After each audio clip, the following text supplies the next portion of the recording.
Hello, everyone. My name is Summer, and the social issue me and my member Chen Chen would like to discuss is the discrimination towards Asian people in the workplace in North America.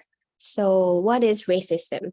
It's a very hostile and negative behavior towards some people of a certain group, and the reason for that behavior is because they belong to that group, such as being an Asian, being a Chinese, or being a Japanese. So when did it start and like what makes the locals like discriminate against Asians? So it all started from the locals um in the mid 1800s. White Colombians, they believed that the Chinese who just immigrated to the North America brought smallpox and leprosy. So because of that, they've been thinking like they brought the disease to their country and they're bad. And also they think like Chinese coming to the North America make them lose their job because there are more competition in their job opportunities, housing, and many other stuff.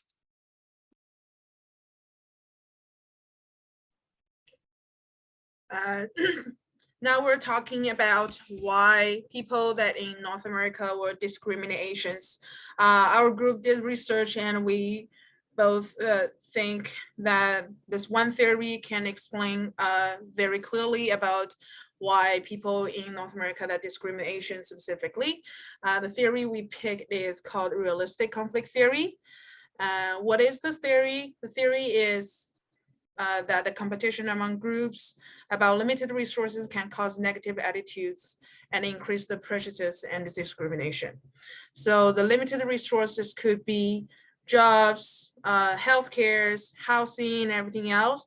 And here we're specifically talking about jobs, which is the job opportunities that everyone in North America share with locals and also Asian people. And why people from North America that they discrimination because of jobs, like due to job issues, is because they think that large numbers of Asian immigrations that come to the North America that has created more competition for people who was born and raised in North America to find jobs, and it's definitely created more difficulties for them. And also recently, ever since COVID-19 happened, people had the bias towards the Asian people, and it creates a lot of Asian hate because they think that is the Asian people created the virus or brought the virus to North America. So due to these issues, they have more discrimination and racism towards Asian people that made Asian people suffering more job discriminations at work environment. Certain forms of discrimination that Asian people experienced in work environment, such as they get denied by the jobs, which means they apply for jobs and they get simply denied because of their Asian. And also because of their Asian, then they don't get as fair payments as the locals. They normally get less, which is not fair. And also they don't normally get promotions. It's very difficult for them for Asian people to get into management role in North America working environment. So for all these issues that we just explained, now we're going to move on to our recommendations to address this social issue. For the recommendation for this kind of social issue in the organization, since it's the workplace, the organization should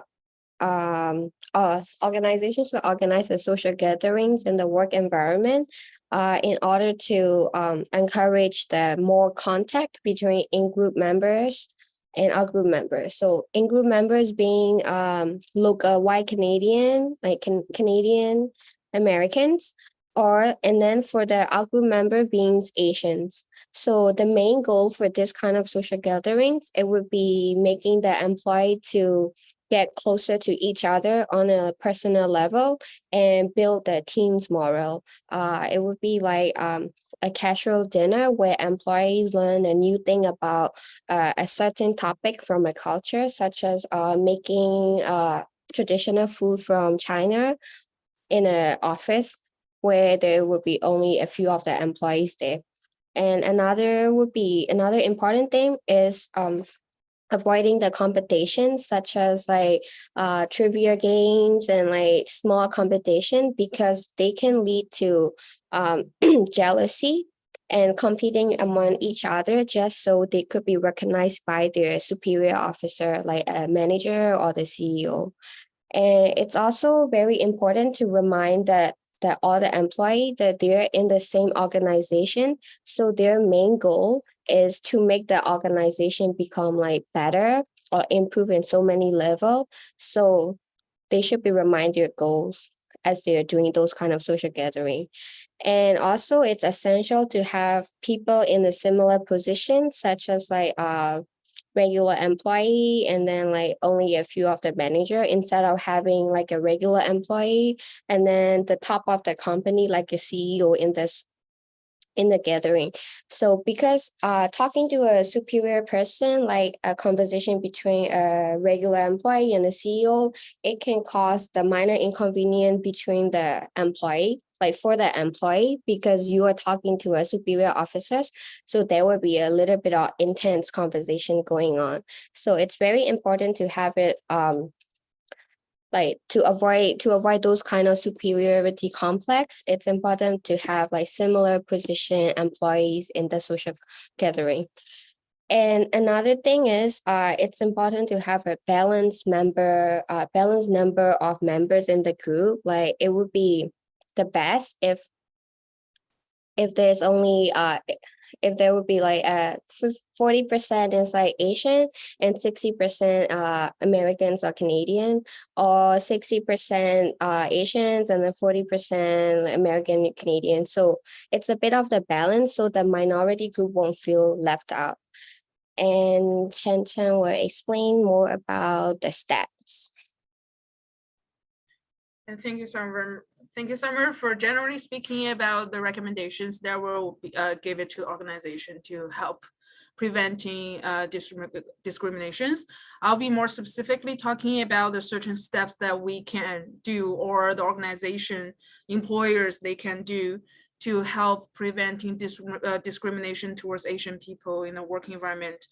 Number one, we can create a mandatory cross-cultural training, or even organizing some cultural seminars by employees from Asian culture. The purpose for this is to educate locals that are from North America and to educate them more about Asian culture, make them to understand the cultural difference in order to minimize the discrimination, because a lot of time the discrimination is actually coming from ignorance, that people, they don't really understand each other. They don't acknowledge the cultural difference that creates a miscommunication and misunderstanding. The second we can do is celebrating Asian holidays together with all the organizational members included. So in this case, that people can actually build in friendships and be more friendly with each other, and people from locals that feel included in the Asian community, and Asian community will feel like people from local that they're open-minded towards to them as well.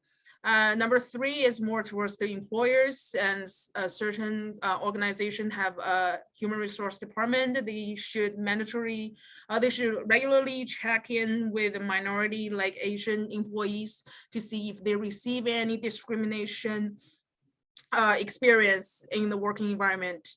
Number four is when people sign the contract with the company, and they should sign a code of conduct form. It is our suggestion that the code of conduct form is about that preventing cultural discrimination, to make sure everyone's in the organization will be on the same page and have agreement on that. And the number five that we can do is severe actions can be considered if the discrimination actually happened in the organization. And for example, a suspension could be one of the options as a severe action, or if it's a very serious discrimination case and the people who created discrimination in the workplace should be actually terminated as well. So here's our presentation. Thank you very much. Thank you. Bye-bye.